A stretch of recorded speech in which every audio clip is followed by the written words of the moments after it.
Next question है surface energy. वत्सल, surface energy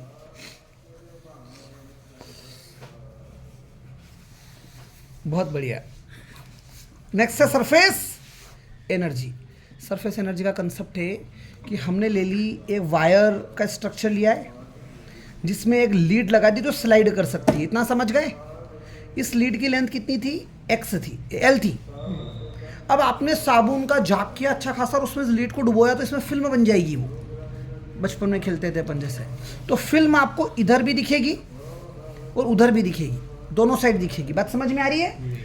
आपने इस लीड को, नहीं समझ में आया? इस लीड को एक्सटेंड करके आप यहां तक ले आए। समझ में आ रही है बात? तो आपने इसको कितनी डिस्टेंस से एक्सटेंड किया? एक्स से। तो एरिया कितना एक्सपांड हुआ? ये लेंथ एल थी और ये एक्स है, तो एरिया हो जाएगा 2 टाइम्स ऑफ एल एक्स। क्योंकि भैया ये जो फिल्म है ये इस तरह से, इधर भी एयर से कांटेक्ट में, इधर भी एयर से कांटेक्ट में, दोनों तरफ से एयर से कांटेक्ट में, तो 2 टाइम्स ऑफ एल एक्स लिखेंगे अपन। या 2 टाइम्स ऑफ एल एक्स को आप सिंपली अभी एरिया ए लिख दो। बात समझ गए? लेकिन याद रखना यहाँ 2 आएगा तो उसको हम कहीं से रिप्रेजेंट कर रहे हैं? ए से। मान लो ये छोटी सी डिस्टेंस चला, कितनी? dx। तो इस पे आपने फोर्स लगाया इस दिशा में, तो इस वर्क डन क्या होता है? Force into distance. तो स्मॉल वर्क डन कैसे लिखूंगा? dw equal to force dot small distance dx। Small distance dx। हम सरफेस टेंशन पढ़ चुके थे। Force per unit length is equal to surface tension.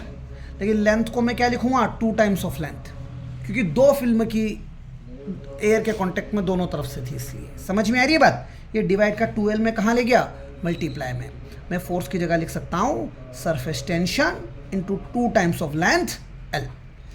dw की जगह dw, फोर्स की जगह फोर्स जो आप इस लीड पे लगा रहे थे इधर, और सॉरी फोर्स की जगह मैं वैल्यू डाल रहा हूँ s डॉट 2l और dx की जगह dx। ये छोटी सी डिस्टेंस जो लीड चली इतनी सी, इसके लिए वर्क निकाल लिया अपन ने। लेकिन अपने को तो पूरी के लिए वर्क चाहिए। जब छोटी सी स्ट्रिप के लिए वर्क डन पता पड़ जाए और पूरी के लिए निकालने की बात करें तो आप क्या करेंगे? Integrate both side. Integration both side करेंगे तो एक बात याद रखना, चाहे यहाँ मैथ में अगले साल किसी भी कंसेप्ट में इंटीग्रेशन आए, dx हो, dt हो, dw हो, dy हो, वो जैसे dw है तो w बन जाएगा, dx है तो x बन जाएगा, dy है तो y बन जाएगा। समझ में आ रही है बात? इक्वल टू में सरफेस टेंशन कांस्टेंट है, बाहर आ जाएगा, 2l भी कांस्टेंट है, बाहर आ जाएगा। तो इंटीग्रेशन किसका बचा? dx का। dx का इंटीग्रेशन किसके बराबर हो जाएगा? हर्षवर्धन, dx का इंटीग्रेशन क्या लिख दूं? x लिख देंगे। और हम अभी देख चुके हैं कि इसकी जगह हम क्या लिख सकते हैं? एरिया। जो वर्क आपने किया, वर्क एनर्जी की तो फॉर्म है, तो ये वर्क बदल जाएगा सरफेस एनर्जी में। काहे में बदलेगा? सरफेस एनर्जी में बदलेगा। तो इक्वल टू में क्या लिखूंगा मैं? सरफेस टेंशन की जगह सरफेस टेंशन, और इसकी जगह क्या लिखूंगा मैं? एरिया। सो यहां से हमें समझ में आया। अब जो मैंने कथा बोली है उसको अंग्रेजी में लिखना पड़ेगा।